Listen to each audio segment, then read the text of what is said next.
Ó Mãe Santíssima, intercedei por nós para que possamos bem compreender os ensinamentos de vosso Divino Filho, nosso Senhor e Salvador Jesus Cristo, e as explicações dos pais da Igreja.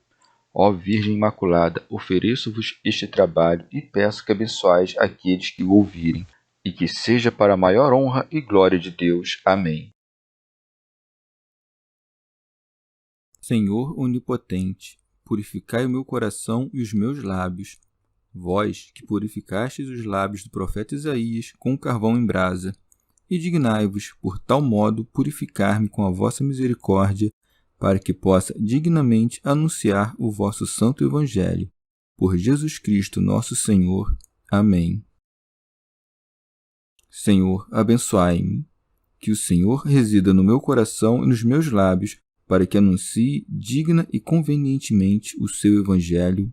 Amém. Evangelho de Nosso Senhor Jesus Cristo, segundo São Lucas. Prontidão para o retorno do Mestre. Disse Jesus a seus discípulos: Tende os rins cingidos e as lâmpadas acesas. Sede semelhantes a homens que esperam seu Senhor voltar das núpcias, a fim de lhe abrir a porta logo que ele vier a bater. Felizes os servos que o Senhor, à sua chegada, encontrar vigilantes. Em verdade vos digo, ele se cingirá e os porá à mesa, e, passando de um a outro, os servirá. E caso venha pela segunda ou pela terceira vigília, felizes serão se assim os encontrar. Compreendei isto. Se o dono da casa soubesse em que hora viria o ladrão, não deixaria que sua casa fosse arrombada. Vós, porém, estáis preparados, porque o Filho do Homem virá numa hora que não pensais. Comentários dos Pais da Igreja. Teofilacto Diócrida. Depois de decretar que seu discípulo deve ser modesto, despojando-o de qualquer cuidado com a vida e de todo orgulho, Nosso Senhor o incentiva agora a servir, dizendo: Tende os rins cingidos, isto é, estejam inclinados sempre a praticar as obras do vosso Senhor, e as lâmpadas acesas, isto é, não leveis as vossas vidas pelas trevas, mas assista-vos à luz da razão, mostrando o que fazer e o que evitar. Com efeito, este mundo é uma noite. Cingidos em volta dos rins são os que guardam a prática, pois esse é o hábito dos que servem. Cumpre-lhes também ser lâmpadas acesas, isto é, o dom do discernimento, para que o homem ativo possa discernir não apenas o que cumpre fazer, mas também como. Do contrário, desabam os homens no precipício da soberba. Deve-se reparar, contudo, que manda primeiro cingir os rins e só depois acender as lâmpadas. Porque primeiro vem a ação, depois a contemplação, que é a iluminação da mente. Esforcemo-nos, pois, a praticar as virtudes, para que tenhamos duas lâmpadas acesas, a saber, o intelecto a cintilar na alma, pelo qual somos iluminados, e a doutrina, com a qual iluminamos os demais. São Máximo. Ou ainda, Nosso Senhor nos ensina a manter as lâmpadas acesas por meio da oração, da contemplação e do amor espiritual. São Cirilo. Ou ainda, o ato de cingir-se representa a agilidade e a prontidão para suportar os males com vistas ao amor divino, e ao mandar que acendamos as lâmpadas, é para que não toleremos que alguns sigam vivendo nas trevas da ignorância. São Gregório Magno. Ou ainda, cingimos os rins quando reprimimos pela continência a luxúria da carne, pois a luxúria nos varões reside nos rins e nas mulheres reside no umbigo. Sendo, portanto, o sexo masculino soberano, o nome de rins designa a luxúria. Como, porém, não fazer o mal de pouco vale, a não ser que busquemos, além disto, dedicar o nosso suor às boas obras, Nosso Senhor acrescenta ainda as lâmpadas ardentes, as quais seguramos nas mãos quando, por meio de boas obras, damos exemplos de luz aos nossos próximos. Santo Agostinho. Ou ainda, ensina a cingir os rins para que, pela continência, nos mantenhamos afastados do amor das coisas seculares e a ter lâmpadas acesas para que o façamos por um fim verdadeiro e com reta intenção. São Gregório Magno. A quem cumpre esses 2 preceitos, resta-lhe, todavia, colocar a sua esperança inteira na vinda do Redentor. Por isso acrescenta: sede semelhantes a homens que esperam se o Senhor voltar das núpcias. O Senhor, de fato, saiu para ir às bodas, porque, subindo aos céus, o novo homem se uniu à multidão sublime dos anjos. Teofilacto Diócrida.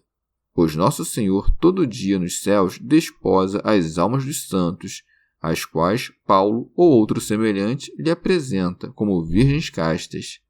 Sua volta das núpcias, celebradas nos céus, talvez se dê universalmente na consumação do mundo inteiro, quando vier do céu na glória do Pai, ou talvez a cada hora, quando comparece de imprevisto a consumação de cada um. São Cirilo.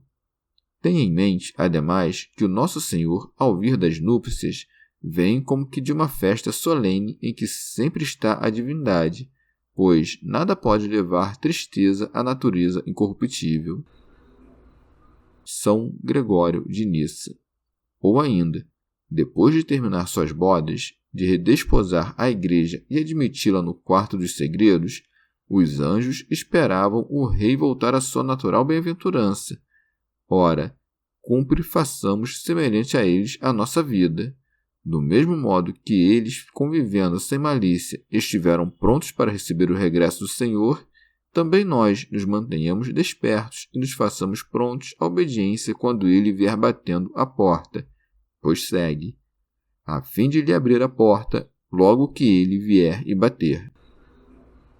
São Gregório Magno. O Senhor volta quando vem com pressa ao juízo. Bate à porta quando, com os incômodos da doença, nos avisa que a morte anda vizinha. Abrimos-lhe a porta logo se o acolhemos com amor. Com efeito, não quer abrir a porta ao juiz quem teme sair do corpo, e teme vir o juiz quem lembra de o ter desprezado. Quem, por outro lado, está seguro de sua esperança e de sua obra, logo abre a porta ao que bate, porque, reconhecendo o tempo da morte próxima, alegra-se da glória da retribuição. Daí que se acrescente: felizes os servos que o Senhor, à sua chegada, encontrar vigilantes. Vigia quem, ante a visão da verdadeira luz, mantém abertos os olhos da mente. Quem guarda pelas obras o que crê, quem afasta de si as trevas do torpor e da negligência. São Gregório de Nissa. É para que se guarde esta vigia que Nosso Senhor recomendou acima que estejam cingidos os rins e acesas as lâmpadas. A luz posta diante dos olhos repele a sonolência dos olhos. Os rins enfaixados tornam o corpo insuscetível de sono, pois quem está cingido de castidade e iluminado pela consciência limpa persevera sem sono. São Cirilo. O Senhor, quando encontrar na sua volta seus servos vigilantes, cingidos e possuindo o coração iluminado, então os declarará bem-aventurados. Com efeito, segue. Em verdade vos digo, ele se cingirá, donde colhemos que nos retribuirá a semelhança do que fizermos, uma vez que se cingirá pelos que se cingirem. Orígenes. Estará com efeito cingido de justiça em volta dos rins, segundo Isaías. São Gregório Magno. Ao cingir-se, prepara-se para a retribuição. Teofilacto Diócrida. Ou ainda, Nosso Senhor se cingirá porque não tornará toda a abundância de bens, mas a reterá, segundo certa medida. Quem, afinal, pode conter Deus em todo o seu tamanho? Daí que se diga que os rostos dos serafins são cobertos de véus por causa da excelência do esplendor divino. Segue, e os porá à mesa, isto é, os fará descansar, porque, assim como quem se põe à mesa faz descansar o corpo inteiro, do mesmo modo, na vinda futura, os santos descansarão completamente. Aqui, de fato, não tiveram o descanso do corpo, mas ali, junto com as almas, os corpos espirituais, após receberem a incorruptibilidade, gozarão de pleno repouso. São Cirilo. O Senhor põe seus servos à mesa como que os restaurando de suas fadigas, aprestando-lhes deleites espirituais e preparando-lhes uma mesa abundante em seus dons. São Dionísio. O ato de pôr-se à mesa é o descanso de todos os trabalhos, a existência sem feridas, a vida na luz e na região dos viventes, a doação de todos os dons abundante e repleta, de todo o santo afeto que enche os seus de alegria. Isto é o que significa quando Jesus os põe à mesa, dando-lhes o repouso perpétuo e distribuindo-lhes a multidão dos bens. Por isso segue, e passando de um a outro os servirá. Teofilacto Diócrida. Nosso Senhor lhes dará em troca um bem, por assim dizer, parelho, de modo que, assim como eles lhes serviram, assim também ele os servirá. São Gregório Magno. Nosso Senhor passa por entre seus servos quando volta do julgamento a seu reino, ou ainda, o Senhor passa por nós após o julgamento, elevando-nos da forma da humanidade à contemplação da sua divindade.